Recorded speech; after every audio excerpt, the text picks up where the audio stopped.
Jika dia belum terbuka hatinya akan Kristus, jangan paksa, tapi terus doakan. Cepat atau lambat, waktu Tuhan akan mengubah orang itu.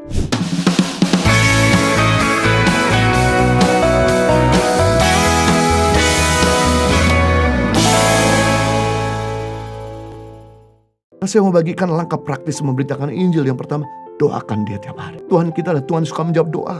Makanya kenapa kebutuhanmu dipenuhi oleh Tuhan, karena engkau berdoa. Kau minta kesembuhan, Tuhan berikan kesembuhan. Kau minta harta, engkau minta berkat, Tuhan sediakan berkat. Kau minta keturunan, Tuhan berikan keturunan. Kau minta promosi, Tuhan berikan promosi. Cuman kenapa soal keluargamu yang belum diselamatkan, belum Tuhan jamah? Karena Anda tidak pernah mendoakan dia. Itu sebabnya saya rindu untuk setiap kita memasukkan list doa. Anggota keluargamu, temanmu, rekan sekerjamu yang belum mengenal Tuhan, agar Anda doakan tiap hari. Orang yang menabur pasti akan menuai. Kalau bukan Anda yang mendoakan, siapa lagi yang mendoakan mereka? Kalau kita minta tolong orang, mungkin dia doakan waktu kita minta tolong. Tapi setelah itu besok-besok dia lupa.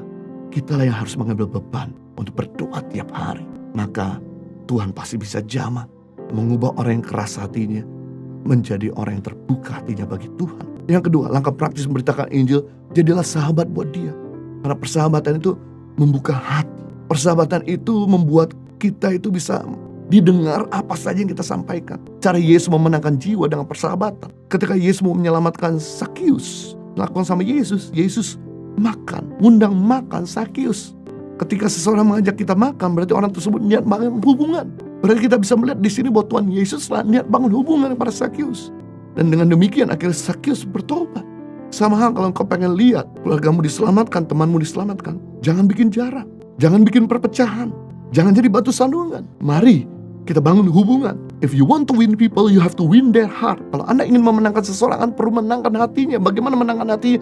Dengan bangun hubungan. Karena hubungan melahirkan otoritas. Yang ketiga, cara praktis memberitakan Injil, mulai bersaksi akan kebaikan Tuhan. Mulai ceritakan pengalaman kita sama Tuhan. Setiap kita pasti punya pengalaman di mana Tuhan menolong, memberkati, memulihkan. Ceritakan. Tuhan tidak mau kita menceritakan yang kita nggak tahu, mengada-ngada, mengarang-arang. Ceritakan apa yang kita alami.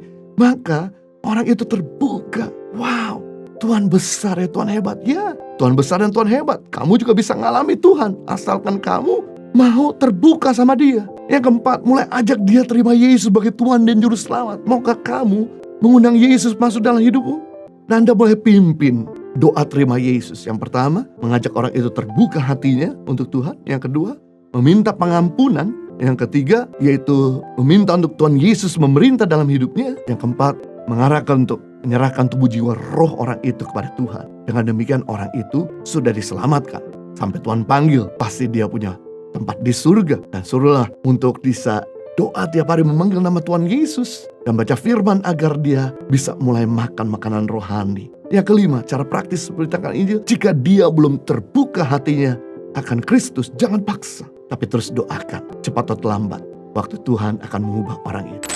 Impact Community Indonesia mengadakan 4 kali ibadah onsite setiap hari Minggu, pukul 9 waktu Indonesia Barat, pukul 11 waktu Indonesia Barat, pukul 13 waktu Indonesia Barat, dan pukul 15 waktu Indonesia Barat di MOI, Mall of Indonesia Kelapa Gading lantai P3. Ibadah pertama hingga ibadah ketiga disertai ibadah anak dan ibadah remaja. Pastikan kehadiran Anda.